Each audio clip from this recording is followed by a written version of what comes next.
84 लाख योनियों के प्रकार और उनके नाम आज मैं आपको बताने वाला हूं।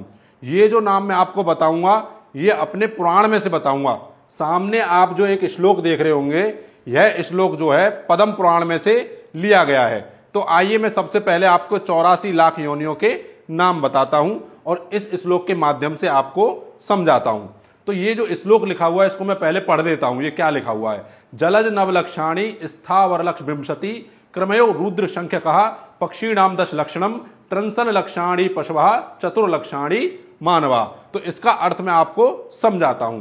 तो जलज, जलज मतलब जलचल, जलचर, जो जल में रहते हो जीव जंतु, वो कितने प्रकार की जो है योनियां बताई गई हैं? नवलक्षाणी मतलब 9 लाख। कितनी बताई गई है? 9 लाख योनियां जो जल में रहती हो।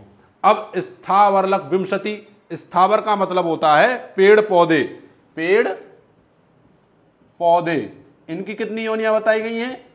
इनकी योनियां बताई गई विंशति मतलब 20 लाख। कितनी? 20 लाख। और क्रमयो रुद्र संख्यका, क्रमयो मतलब होता है कीड़े मकोड़े, मैं यहां पर लिख देता हूं कीड़े मकोड़े, इनकी कितनी बताई गई है?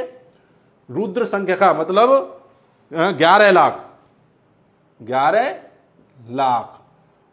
और पक्षी नाम 10 लक्षणम, और जो पक्षियों की योनियां बताई गई हैं वह 10 लाख बताई गई है। मैं यहां पर लिख देता हूं ताकि आप टोटल लगा सको। पक्षियों की कितनी बताई गई है?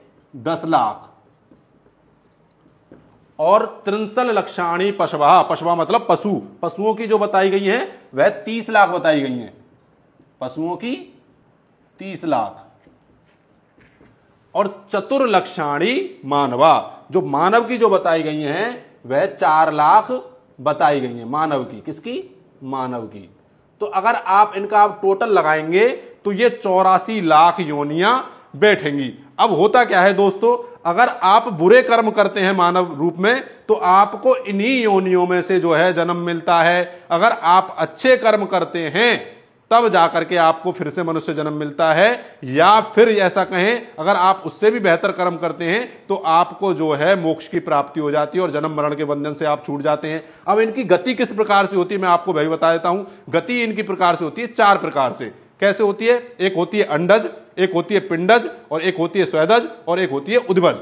जो पिंड अंडज होती है वह अंडों में से निकलते हैं, और जो पिंडज होती है वह माता के गर्भ में से निकलते हैं, और जो स्वेदज होती है वह आप देखिए, स्वेदज का मतलब होता है अपने आप, जैसे हमारे मल मूत्र पसीने और जो गंदगी होती है, जैसे आपने देखा हो खटमल है, जुआ है या कवक है, ये कहां से होते हैं? ये गंदगियों में से होते हैं। तो स्वेदज उन्हें बोला जाता है। और उद्भज किसे बोला जाता है? जो कि जमीन में से होते हैं। उद्भज मतलब जो जमीन में से, जैसे आपके लता है, वृक्ष है, पेड़ पौधे हैं, फसल हैं। और ये देखिए हमारे जो पुराणों में लिखा हुआ है गलत नहीं लिखा है। हमारे ऋषि मुनियों ने कैसे पहचान लिया कि स्वेदज मतलब अपने आप भी जो है कीड़े मकोड़े उत्पन्न हो जाते हैं, जो गंदगियां हैं। तो दोस्तों ये मैं नहीं बोल रहा हूं, ये पद्म पुराण के अनुसार मैंने आपको जो है 84 लाख योनियां बताई हैं। इस वीडियो को ज्यादा से ज्यादा शेयर करें। सभी को जय श्री कृष्णा, राधे राधे।